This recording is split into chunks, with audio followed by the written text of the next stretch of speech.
Menteri Agama Nasaruddin Umar meresmikan Masjid Al-Ikhlas di kawasan Pantai Indah Kapuk pada Kamis sore. Peresmian ini dihadiri langsung oleh Chairman dan Founder Agung Sedayu Group, Sugianto Kusuma. Dan kami telah terhubung dengan produser lapangan CNN Indonesia, Satrio Adi di kawasan Pantai Indah Kapuk. Selamat sore Adi, apa saja kegiatan dalam prosesi peresmian Masjid Al-Ikhlas hari ini? Selamat sore Benny, benar sekali bahwa saat ini saya sedang berada di Masjid Al-Ikhlas di kawasan Pantai Indah Kapuk, Jakarta Utara. Dan memang seiring dengan bertambahnya jumlah penduduk di kawasan Pantai Indah Kapuk dan juga perkantoran yang juga semakin banyak, maka kebutuhan untuk rumah ibadah khususnya untuk bagi masyarakat muslim di sini ini bisa diakomodir dengan dibangunnya Masjid Al-Ikhlas yang baru mulai dibangun sebenarnya pada bulan Maret 2025 yang lalu, namun ini kurang dari setahun Masjid Al-Ikhlas ini sudah bisa diresmikan. Tadi langsung diresmikan oleh Menteri Agama Nasaruddin Umar bersama dengan Chairman dan juga Founder dari Agung Sedayu Group selaku pengembang dari PIK yaitu Sugianto Kusuma serta Presiden Direktur dari Agung Sedayu Group yaitu Nono Sampono. Dan jika kita melihat dari arsitektur Masjid Al-Ikhlas yang berada di kawasan Riverside PIK 2 ini sendiri, bahwa masjid ini mengusung arsitektur yaitu Islamic klasikal. Ini terinspirasi dari masjid-masjid di zaman Ottoman pada masa kejayaan Islam saat itu dengan kubah yang begitu megah dengan interior dan juga detail-detail khas dari masjid-masjid di Timur Tengah. Kemudian juga di sini ada dua menara yang menyimbolkan kebesaran Islam untuk bisa mensiarkan agama untuk di kawasan di PIK 2 itu sendiri.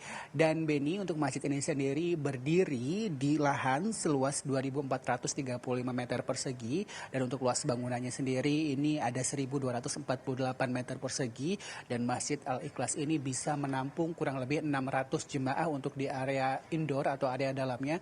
Namun untuk area sekitar masjid ini tentu saja bisa menampung lebih banyak, apalagi menjelang bulan suci Ramadan dan juga Hari Raya Idul Fitri yang kemungkinan akan tiba pada bulan Februari dan juga Maret 2026 ini, Masjid Al-Ikhlas ini tentu saja sudah siap untuk bisa digunakan sebagai pusat aktivitas dakwah. Kemudian tidak hanya itu, nantinya juga diharapkan masjid ini bisa menjadi tempat untuk pembelajaran bagi masyarakat, baik itu anak-anak, kemudian juga orang dewasa, kemudian juga untuk kegiatan-kegiatan seni budaya dan juga kegiatan yang tentu saja positif lainnya.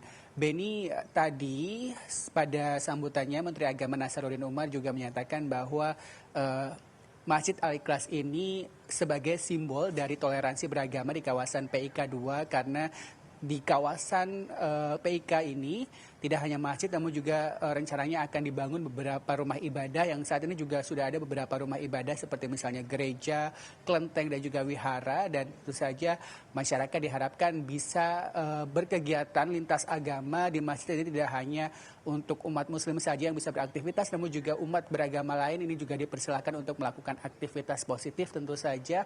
Dan kita akan dengarkan langsung Benny sambutan dari Menteri Agama Kiai Haji Nasaruddin Umar dan juga Presiden Direktur dari Agung Sedayu Group Nono Sampono. Ya, ini selain berfungsi sebagai tempat ibadah juga untuk memberikan institusi pencerahan umat. Ada nanti pengajaran keterampilan-keterampilan berbisnis, keterampilan-keterampilan seni, keterampilan berolahraga, keterampilan-keterampilan kebahasaan, keterampilan melukis, menulis, dan pengajian-pengajian yang mencerahkan. Ini kombinasi antara arsitektur timur dan barat ya. Ini kan ada aspek Turkinya, tuh ada bagian ininya juga ada timurnya ya, ada barat timur. Kemudian juga ini memang dirancang untuk AC, karena kan di sini kan pantai ya, panas ya. Tapi juga ada kalau malam-malam itu bisa dibuka, di atas itu bisa dibuka. Nah nanti ini yang masjid yang ketiga, rencana kita itu nanti ada 2, 4, bisa sampai 6 masjid nanti akan datang. Habis ini nanti akan dibangun lagi di tempat yang seberang itu, lebih besar dari ini.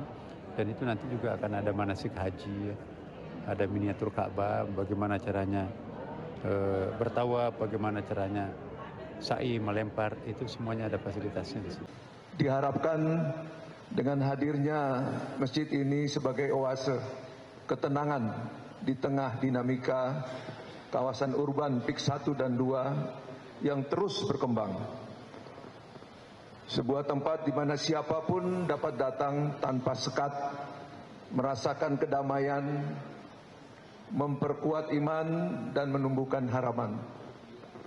Nama Al-Ikhlas dipilih sebagai doa agar setiap amal yang lahir dari masjid ini semata diniatkan karena Allah Subhanahu wa taala dan membawa manfaat yang seluas-luasnya bagi umat manusia. Ya, Beni, nama Al-Ikhlas sendiri ini memang langsung dipilihkan oleh Menteri Agama Nasaruddin Umar, di mana masjid ini diharapkan bisa memancarkan kehusuan bagi siapa saja yang beribadah, kemudian juga bisa menandakan keindahan sekaligus kesederhanaan dari bangunan yang menjadi simbol dari umat muslim yang ada di PIK ini. Dan untuk biaya pembangunan dari Masjid Al-Ikhlas ini bisa mencapai 4,5 miliar sendiri. Dan kita harapkan aktivitas keagamaan di Masjid Al-Ikhlas ini bisa semarak, bisa terus berkembang tentu saja dengan semakin banyaknya masyarakat yang hadir dan juga untuk tinggal serta melakukan pekerjaan berbisnis di kawasan Pantai Indah Kapuk untuk PIK 1 dan juga PIK 2. Kembali ke Beni di studio. Baik, terima kasih banyak Satrio Adi atas laporan Anda. Selamat bertugas kembali.